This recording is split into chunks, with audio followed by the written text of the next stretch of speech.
from Newport Vineyards. Kevin, thanks so much for coming back. Thank you so much for having me. We're glad to see you. So it's 2018, and if you're interested in improving your wine knowledge or increasing your education about wine, we decided to invite Kevin here to help us all on our quest or quench our thirst for wine knowledge. So Kevin is a sommelier, if I ever say that right. You did, that was perfect. All right, cool. That was perfect. And a 3-level WSAT certification. Yeah. You've been in the wine industry for 3 years and you're studying to become a master of wine. So he's going to fill us in on all things we should know as we continue that quest for knowledge on wine. And we're also going to talk about all the cool stuff happening at Newport Vineyards in the next couple months, because there's a lot going on. There is a ton happening right now, absolutely. There's a lot. Okay, so let's start with step 1. What are some easy ways that we can all just start to improve our wine knowledge? Absolutely. So the first thing that happens with a lot of people is they find the one type of wine they like. They're like, oh, I found a Chardonnay. I love Chardonnay. And then they get stuck in, I'm going to drink Chardonnay forever. That's the only thing I'm ever going to drink. So the first thing you should do is just try other wines. When you go out to eat, don't be afraid to ask questions. Not every restaurant has a sommelier, but all the staff know the wines. So, hey, say, I like Chardonnays that are oaky. Do you have something that's really oaky? Now, oakiness just comes from the fact that before the wine goes in the bottle, it spends some time in oak. Oak adds a flavor. There's tons of wines over the world that have oak. So don't be afraid to ask questions is thing number 1. Okay. Thing number 2 is just learn how to keep wine. There's actually ways to store wine and ways not to store wine. Backseat of your car on a hot summer day, not the best place for wine. Okay, that's a good tip. Yeah, don't keep it in a place that you wouldn't keep a human person for extended periods of time. But the one thing we get a lot is people are like, oh yeah, I keep the wine in the garage. And although most garages are cool, if you ever have your car running in there, the heat can damage it. Oh, that's smart. Yeah, so keep it somewhere where the temperature stays consistent and cool, because wine is really like a living thing. So think of it like a living thing, treat it like a living thing. If it has a cork, like this bottle of Chianti right here, which is available at our restaurant Bricks, buy the bottle and it's delicious. It has a real cork in it. So tip number 3, anything with a real cork in it, you shouldn't keep like this. You should keep on its side like this. Cork is organic, meaning it's made from living matter. So if it doesn't stay moist, it'll actually dry out and kind of fall apart. If it falls apart, all that cork's gonna go in there. And when it does that, that means there's less cork here, stopping air and other bad stuff from getting in, meaning the flavor's gonna change. It's called cork taint, or THC. It's not great. It's very unpleasant. It can make it smell like wet cardboard or wet dog. Not great. So that's why all wine bottles with cork typically want to store on their side. And the 4th thing I wanted to spell is don't just assume if a wine tastes fruity that it's sweet. So when you're trying different wines, if you go, ooh, I don't like Riesling. Riesling's always sweet. Riesling's my jam. I love Rieslings. Most Rieslings in the world are dry. They just have these really bright, fruity, expressive flavors. All dry and sweet is just a measurement of sugar. It's literally doesn't have sugar in it. If it doesn't have very much sugar in it, it's dry, but it can still taste fruity. So those are some of my basics. Just don't trap yourself in. Don't be afraid to ask questions. Learn how to store wine, and don't prejudge a wine just because you have a belief about it, because oftentimes you can be wrong. Riesling can be some of the driest wine on earth. And this wine I have right here is an interesting one, so don't be afraid to try interesting wine. And the cool thing about this, Molly, I didn't even tell you, I haven't tried this yet. This is a brand new vintage. Ooh! Yeah, this is gonna be my first time trying it on air. Yes! Exciting. So this is from 2017. So this is actually from last year, and this is the first wine we're gonna release from last year's harvest. So the grapes came 2017, last year, and it's Gewürztraminer, which we've been sold out of for a long time. Oh, wow. Gewürztraminer sounds really funny. I'll tell you, pro tip, gonna teach you one thing about wine right now. Gewürztraminer, Gewürz, that first part of the word, means spice in German. Traminer is a whole bunch of different kinds of grapes. So it's spicy grape. Doesn't mean it tastes like hot sauce, but it will have like a little bit of like a ginger kick. So if you don't mind, we'll do some tasting tips too. Yeah, I like why not? it. Yeah. Let's do it. You want to drink on air? Yeah, why not? Yes. Do a little bit, and we got a bucket, Sample. so if there's anything you don't want to drink, we'll happily give the wine to the wine gods in the bucket there. All right. I think it's what I like about tastings the most is the fact that I get to talk to someone like yourself and learn more. So even if you're trying different things that you might not normally try, it's always fun just because you get a little bit of knowledge. So like whether you're going with a big group of friends or you're going on a date, it's fun just to go and try things that you might not necessarily like, Yeah. but just so you can get an idea of like where it hits. You get an education. It's almost like going, whether you're doing a beer tasting, a wine tasting, a cider tasting, whatever it is, you get a little bit of education along the way. So you can ask questions, you're trying things, and then you can find out, okay, that is not for me, or okay, that is for me, and maybe I'll learn to like some more things like that along the way, right? Yeah, exactly. Yeah, Rhode Island is booming right now with breweries, with wineries. All 50 states of the United States have wineries, and it seems like there's 50 breweries in every state because they're popping up. But yeah, people are willing to explore, learn. There's a science that goes into it. There's a craft. Yeah. And there are people who are coming out of college and are like, you know what? I like drinking beer. I'm going to turn it into a profession and actually put some love into it. So one of the big things about wine that you'll see people, they'll see them doing what I'm doing right now, which is swirling. And we do this only because it's fun. No other reason. No, I'm kidding. But they're doing two things. They're mixing air in with it. So I said air is bad over long periods of time, but a little bit of air will kind of like open up the wine. So we'll call them smell or aroma compounds to sound better. The stuff that makes it smell so beautiful can kind of bind together and stay towards the bottom of the glass. So you're just giving them a little gentle nudge to move up towards the rim of the glass so you can smell them better. And then you're going to stick your stop. Oh, wow. This has a lot going on, right? Yeah, there's this a lot smells good. Yeah, there's floral notes. You can already tell there's definitely rose petal. Smells a little citrusy. So if you're out, at dinner or something, does it look good to do this, or does it look annoying if you're doing this? I think it looks fine. And if you ask questions about it, if you don't even know why you're doing it, just like, this is kind of fun.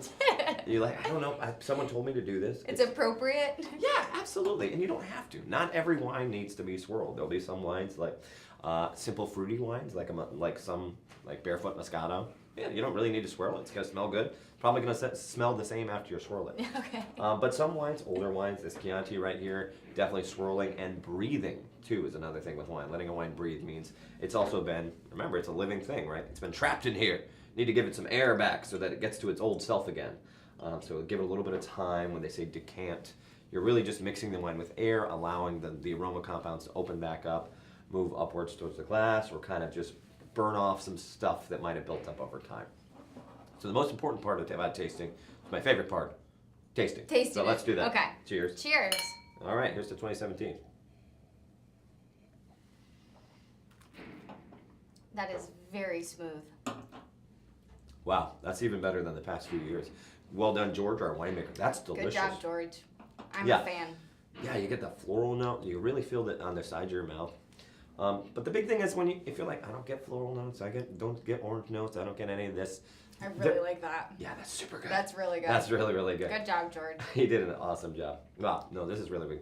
But if you don't taste it, there are different levels of taste buds. Some people have more taste buds than others. Some people have a more acute sense. And actually, my wife's a great example. She's a wonderful person, but she likes sweet wines. She's a wonderful person, but she likes sweet wines.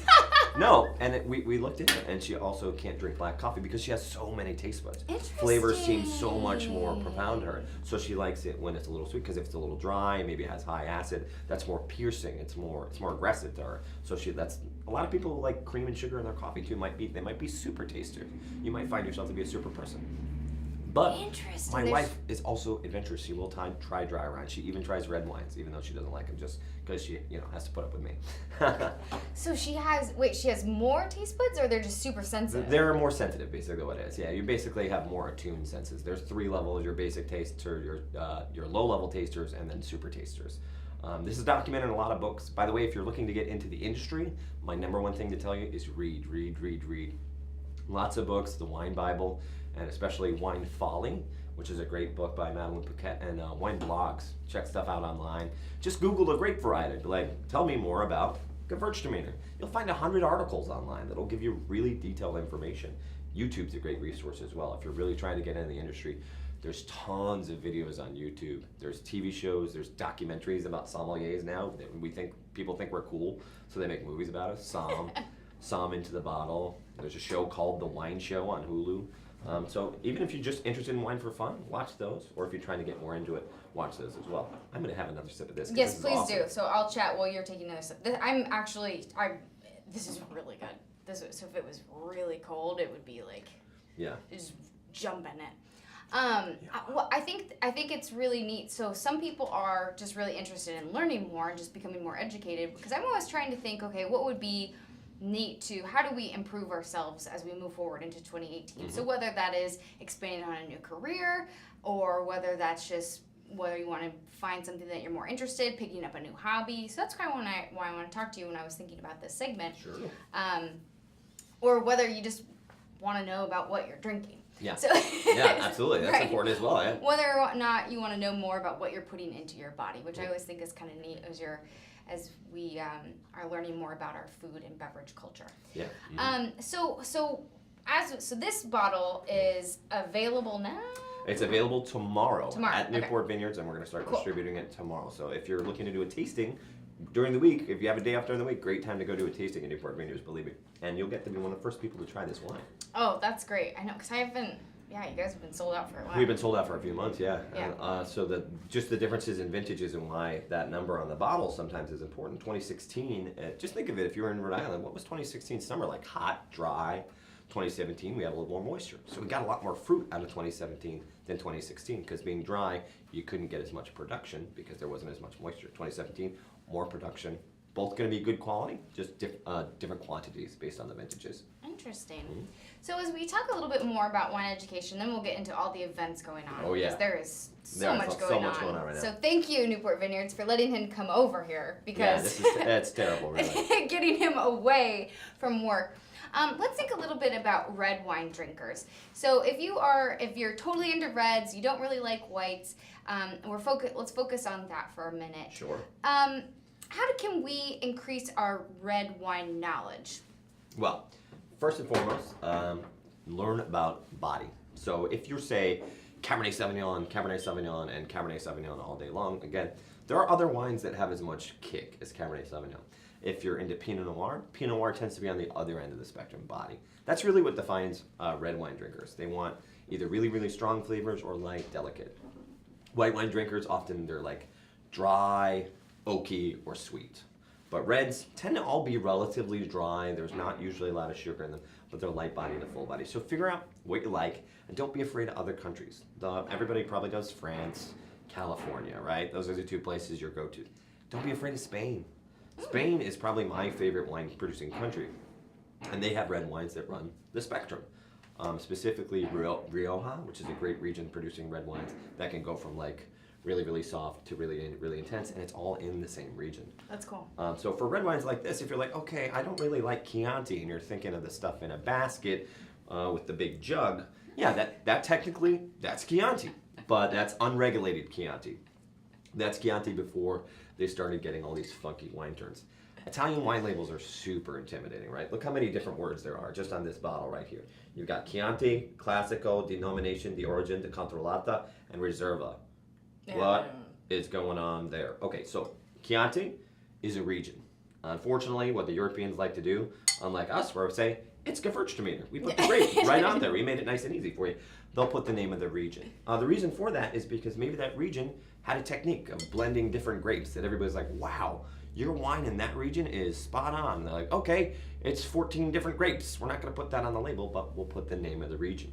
Oh, that makes sense. What happened in Chianti? All the neighbors got jealous, and they started making wine, and they called it Chianti. Say if it was Rhode Island making a Rhode Island wine, well, now all of New England's making the same wine and calling it a Rhode Island wine. Not so great, right? Oh. So then, a couple centuries later, they decided to put the word Classico back on. That means it's from your Rhode Island, your classic original region where we started that particular type of wine. With me? So the basic, where everything started, that's Classico, the premier winemaking region. Wow. This DOCG, this you'll probably see in a liquor store a lot, right? That on the label. So what this means in Italian wines, it's denomination, so origin, the controllata, the garantita. Guaranteed. So this is from an area that follows rules. It's a very strict set of rules. Okay. You have to grow the grapes like this. You can only grow so many grapes. You have to age it for a certain amount of time. And then the G, the garantita, is actually the Minister of Agriculture, has a great job in Italy. They taste test all the wine. They taste test, so it's like tasted and approved. So DOCG means tasted and approved by the Minister of Agriculture in Italy, saying this stuff's top notch. So that's always a great sign. Isn't always going to be great, but it's a good sign. And then Reserva, So if you have like something that you say is like your reserve in your cellar, what do you think that's gonna mean? Like It's just your backup. your backup, you're saving it. Yeah, so if you're saving something, it means it's been there longer. So reserva usually means that it's aged longer. Usually an extra year, like say Chianti Classico, it has to be at least aged for a year in the bottle or in oak or whatever before it's released. Reserva, they add another year on top of that. So that is one way, if you're buying red wine, especially Italian red wine, you can learn behind the label. The great thing about American wines is, though, oftentimes you'll see the name of the grape. French wines, same way, different terminology in each country. That's why people like me spend so many hours in classes. There's different things in Spain, in France, Australia, South Africa, Argentina, Chile. All these countries have different rules. But Italy is one of the hardest, and I just broke it down a little bit for you. Yeah, and that's why I think learning about wine can be so intimidating. That's why I think a lot of people, when they find something they like, they just stick to it. Yeah, because they're like, okay, that's enough. I just will get this one thing. But when you want to learn a little bit more, you want to expand a little bit and try other things that you like. So that's why this has been a fun conversation to have. And you just broke it down a little tiny sliver of it. Yeah, one bottle. Just that was one bottle, and I'm like, what? Oh my god, so many things. Just know Classico means it's the place, the original place. Reserva means it's aged longer. That's awesome. Okay, so before we let you go, we have to talk about all the really fun stuff that's happening at Newport Vineyards. Let's break down a couple things. A lot of the events that you have are already sold out. Some of them, just a few. So some of those are, but a big event that is happening coming up is the Winterfest weekend, which is so fun. It's a great event coming up. Great time. Coming up February 17th, right? Yeah, February 17th is the day that we have tickets still available. Okay. Yeah, absolutely. All right, so talk to us a little bit about this. What's happening? What's going on? So Winterfest is our annual event where we actually have an ice wine bar, we have expanded tastings, we have living essentials. It's basically a big winter party. January, everyone's been shut in and cold, but February, we just got past Valentine's Day. It's February vacation. There's Winter Festival in Newport. So we kind of tag on to that with our Winterfest. We have expanded tastings and food everywhere, live music. It's one of our most sought after events through the year. We'll have the new Gewürztraminer available. You'll get to try our ice wine if you want at a bar made out of ice that we have. We have ice sculptures. So it's just a great way to spend a Sunday or a Saturday if you bought tickets ahead of time. But we do still have some for the Sunday. So this is a big party.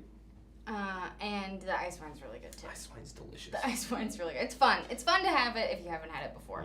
Put on some ice cream too. Absolutely. Put on ice cream, put on fresh fruit. Oh, that's my favorite thing. And if I can offer one more wine tip, ice wine, people are like, oh, that's a sweet wine, right? So most people, the preconceived sweet or dessert wines, you just drink it and then you can't age it. Dessert wines are some of the best wines to age. Cool. Talking about wines that can age, basically they have to have a lot of something. If a wine has a lot of sugar, like a really lot, like an ice wine, it actually can age over time. As time wears away at us, right? We get older, we get a little less stuff, a little less in our body, a little less brisk in our step. If they have a tremendous amount of something, over time it'll still taste good and it'll actually develop more complex flavors over time. So sweet, very sweet wines. Actually, wines like Riesling that are high in acid because they have so much acid. Again, over time it develops notes. Wines high in tannins that might be really bitter, like black coffee. When they're first bottled, 10 years later they're better. And wines that tend to be kind of high in alcohol tend to be age-worthy. That one's always on the fence, though. Interesting. So, what if you buy a bottle of ice wine and then you store it for a long time? Not open it and then store it. Not in a garage or the back of your car. Yeah, ice wine will be good for years. So right at the front, it tends to taste like apricots and peaches. Years down the line, it'll taste like dried apricots and dried peaches. That's all that'll change. And you might get more like honey, more nutty flavors in white wines. Red wines tend to, again, dried fruits, dried strawberries, dried cherries. That's so cool. So fun. Okay, so some other events that you have going on, something that stuck out to me is the Una Noche para Puerto Rico. Yeah, that's awesome. This is neat. So Friday, February 23rd, it's a dinner to benefit Puerto Rico. Really neat what's happening. Talk to me about that. Sure. So it's going to be a nice party, and it's in conjunction with a lot of local Puerto Rican chefs. Our head chef, Andy Texera, has friends who are from Puerto Rico. He has a chef who's coming in, who's a friend from down there, to help with the menu. A lot of our staff has family in Puerto Rico. And the biggest thing is we're a food and beverage company, and we want to help out in the little small sliver of a way that we can. And the problem is there's still people who can't get hot meals in Puerto Rico. And one of the big things that this event is going to go towards, funds from this event are going to go towards helping people get hot food in Puerto Rico, because it's really, really troubling right now. It's going to go to the restaurateurs who are trying to rebuild so that they can feed people. There are people on the streets cooking for people. We're going to help them out with a nice big party that is really deeply connected to us, our staff, and it's going to be wonderful. So please come. Tickets are about $45, and everything that isn't going towards us buying the food is going towards Puerto Rico. I think that's so cool. What a great idea, too, to help build a restaurant and to help get people out, back up on their feet, help them eating. What a cool idea. And I think that should be a really fun night. Yeah, it's a deeply personal thing for us. I can't get over one of our staff member, Marie, says a cousin over there who owns a restaurant is trying to rebuild from the ground up. So this was really her idea, along with Chef Andy, to really try and help them. I think that's just so cool. So that should be a good time. It starts at 7. You can get tickets on their website. So coming up, there's so many events. There's so many things. Yeah, so many February events. is the best time. There's so much going on. We got So our much. speakeasy soiree coming up, Yeah. which is the 1 week before the Una Noche. And that's a big 1920s like flapper party. People come dressed to the nines like they're going to a speak. And last year was our first year we ever did this, and at one point it was one of the craziest things I'd ever seen in my life. 45 people just broke out spontaneously into a big swing dance choreographed, and most of them didn't know each other. It just happened because they knew the song, and all of them kind of just went with it. So it's a great dance party. We So have live fun. music. Come dressed up. We have classic cocktails from the 1920s that we make. We have food that's from that era. And it's just a great time. It's such a fun party. I feel like that era was just super fun. So to be able to dress up like that and have those music and those cocktails. Yeah, I themed my wedding to the 1920s. Oh, cool. So, yeah, so I was really happy. I got married, and then we did this event, and I was like, well, I'm in the right place. I'm in the right place at the right time.